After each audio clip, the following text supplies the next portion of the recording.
Hello and welcome to the finale of Project Pathfinder. Today we're joined by the Project Pathfinder team. I'm Kelly Marie Clack, consultant at STRI. Hi everybody, James Podesta, Head of Planning and Environment team. And Tom Young, the Technology Manager for STRI. So Tom, can you tell us a little bit about the project and how we got awarded the funding? Yeah, so back in May of this year, obviously due to the COVID pandemic, Innovate UK, who's a UK funding body, they came up with a funding stream that was emergency money, and the idea was to help industries that were impacted by the COVID crisis in the short term and in the long term. So we as STRI put together a project application which said what we'll do is offer free advice paid for essentially by the government to clubs and sports facilities, and that may be short-term advice to help with the immediate issues that COVID had imposed, as well as longer-term sustainable issues as well for facilities to hopefully make them more secure in the future for events like this that may happen. Yeah, I think all the team kind of had some ideas what was going to come out of the inquiries that came into the Project Pathfinder, and it was quite clear early on that the thought was with what's happening now. We had lots of inquiries come through on how to manage sports turf facilities with reduced staff due to the furlough, or in some cases complete staff on furlough, and these sports turf surfaces were then going to have to be prepared later on and get back into that playable condition. And how to manage these facilities on little to no budgets. I mean, we had quite a lot of inquiries coming through saying we've had full stop on our spends now, how can we manage? So what we did as a team was produce lots of fact sheets which really were helpful for the clubs that came. The other thing that we had was lots of inquiries on how to manage expectations. We know as an industry sports turf is seen to be immaculate, and to manage that expectation is very, very difficult when we're trying to do things sustainably.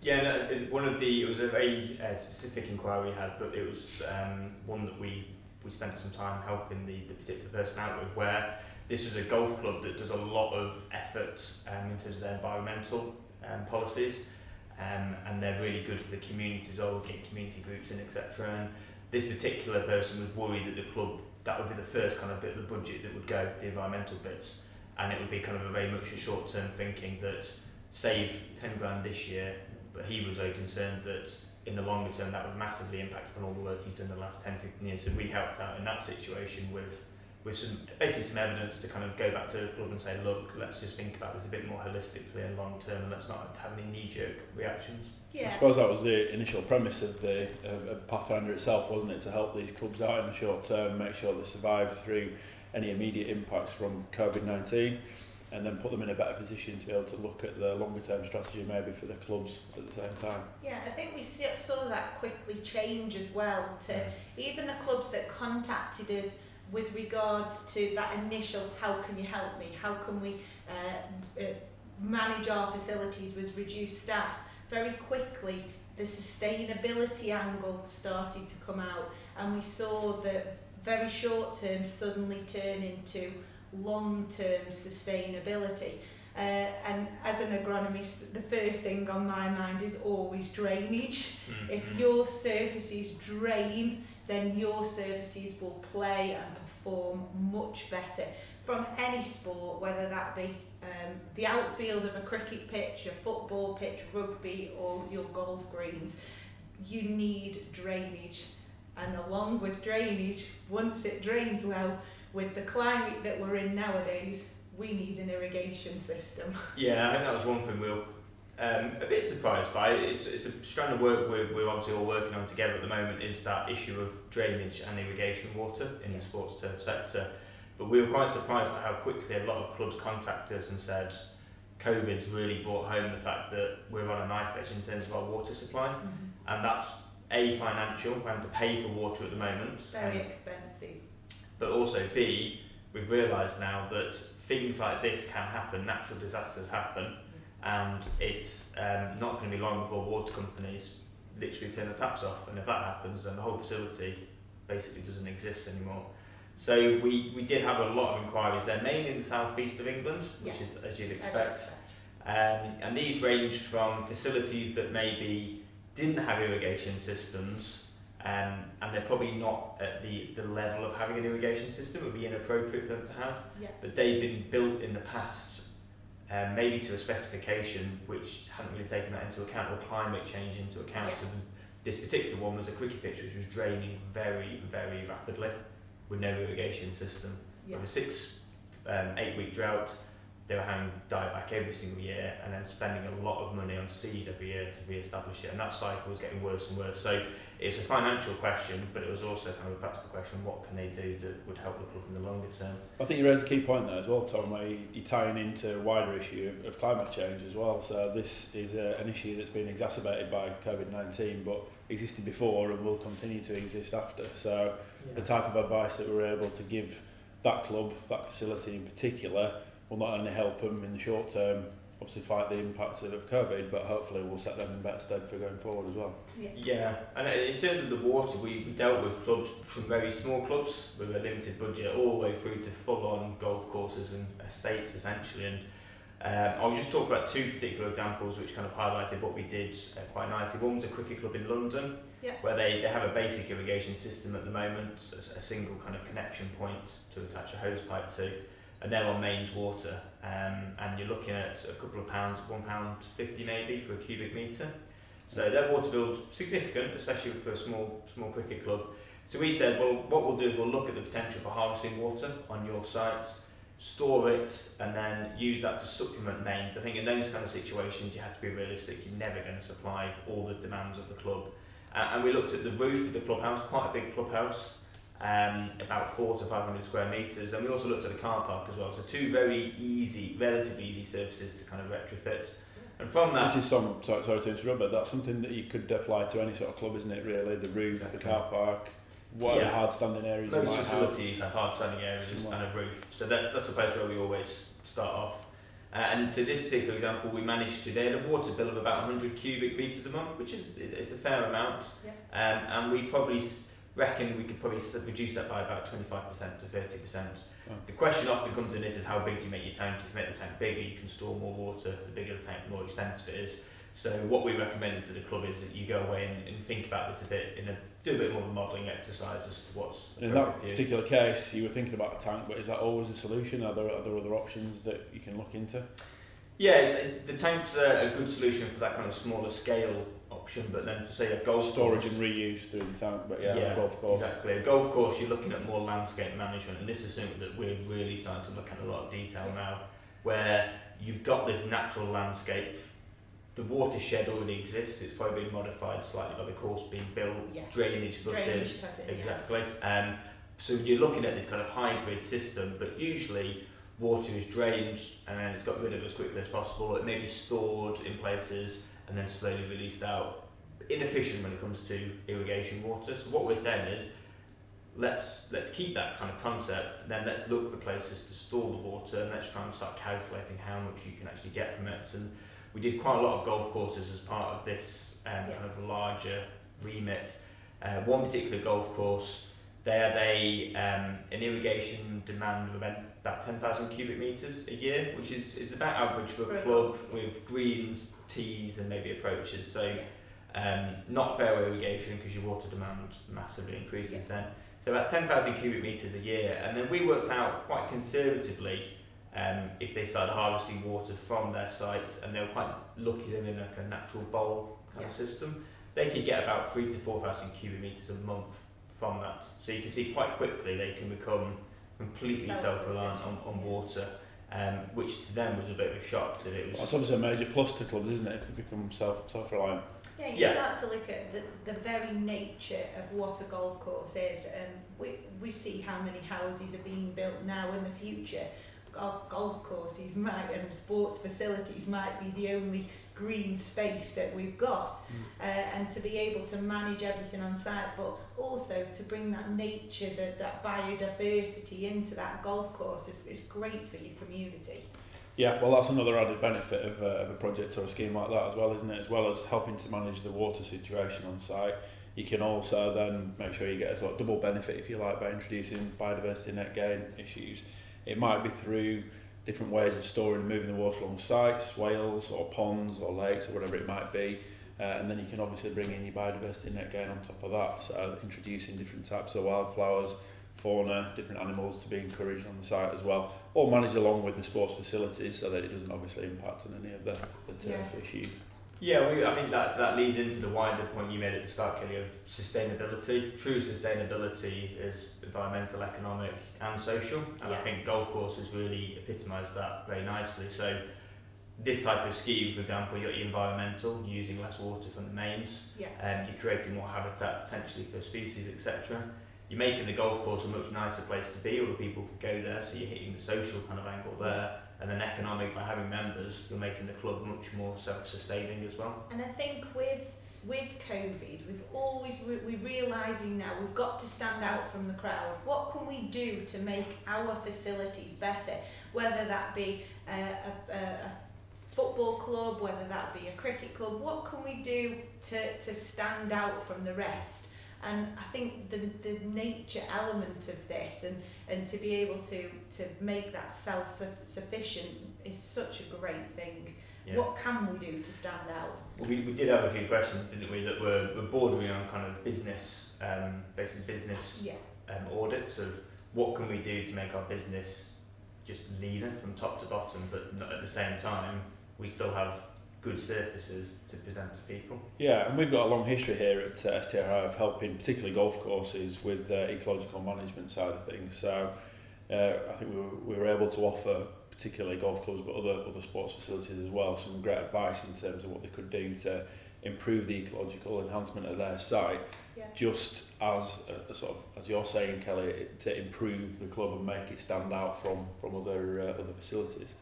So we've been able to do that through this process as well. And I think the other thing then, a lot of people want to know how they can fund that. And this is where it kind of led into the next part of Project Pathfinder. We had so many inquiries come through on, well, I've got a little bit of land here that we don't use. It's no use to the golf club. It's not adding anything to us. Can we sell this? Can we look to do something else? And that's where you came in, James, with lots of roadmaps.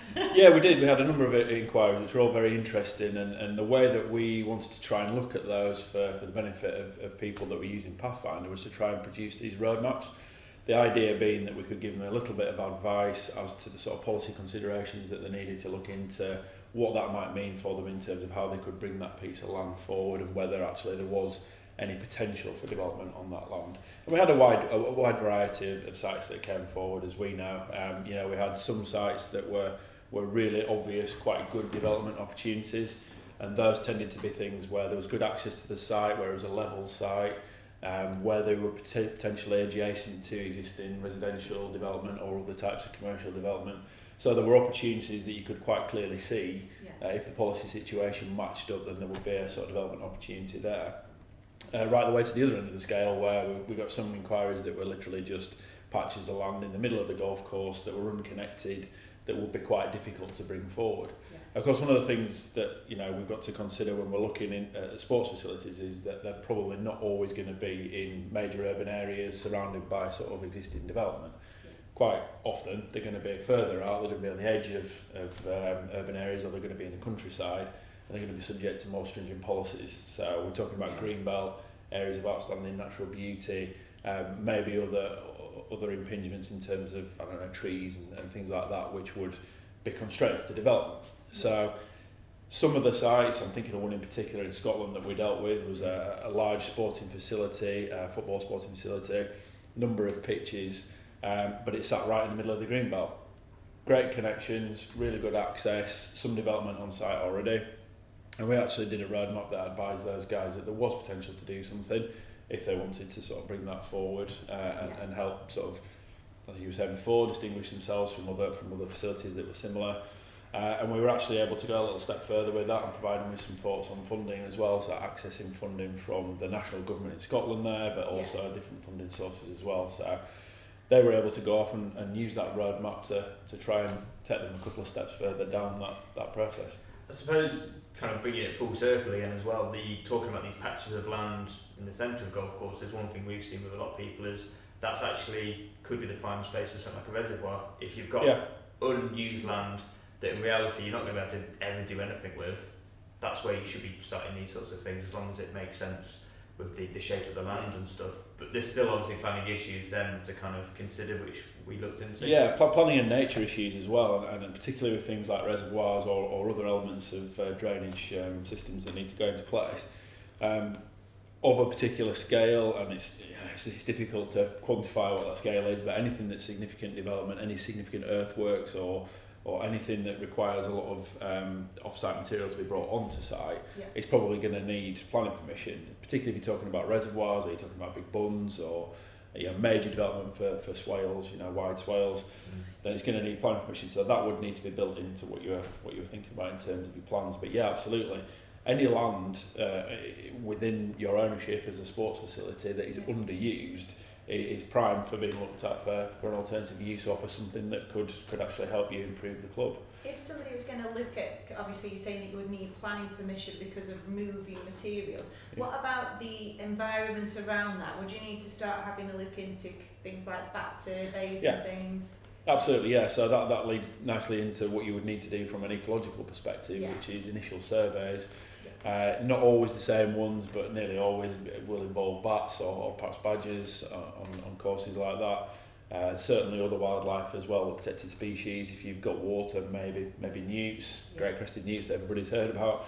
But all of these things are not necessarily a barrier to development, but they're a constraint that needs to be assessed early on in the process. So once you know what you've got, then you can deal with it. And then it seems that there needs to be that very methodical approach to that planning opportunity, where you're taking right from the start with the potential surveys that you might have to go through that process. Ideally, I think so. Yeah, I mean, not every club has the luxury of being able to do things in a sort of timely manner and spending the time thinking about how they're going to do things. So we appreciate that sometimes you have to react to a situation. It might be pretty critical that you sort your water out or that you bring some money forward through development. But if you do have the opportunity to think about it, and what better time than now during this pandemic to be able to do that, to take stock of what you've got and be able to plan forward, then yes, a methodical approach of all your initial survey work, following on with your policy work, and then following into an application process. And I think as well, it's some work we've done on it as part of a separate project. We're looking at kind of case studies where people have done this sort of thing in the past, and it doesn't necessarily have to be a barrier, as you were saying. There's some examples that I know of where the courses, especially after 2018, that drought was a bit of a wake-up call for a lot of people. And they managed to, they obviously had, I think, help. Some clubs are very lucky that they have people with expertise on the board, but they pushed through and managed to get a reservoir built in less than a year after they took the decision. So it's not like it's something that can linger on for years and years. If you do everything right, it can be quite a smooth process. And I think with the research that we've been doing up here on like your permavoids and things like that, and the way to irrigate football pitches and things, there's lots of work that's being carried out by the sports turf industry to make sure that we're going to sustainably get to a good position in the future. Yeah, it's not one size fits all. I mean, in the past, the one size fits all would be you get a really good irrigation system and you eventually upgrade to fairway irrigation and everything's good.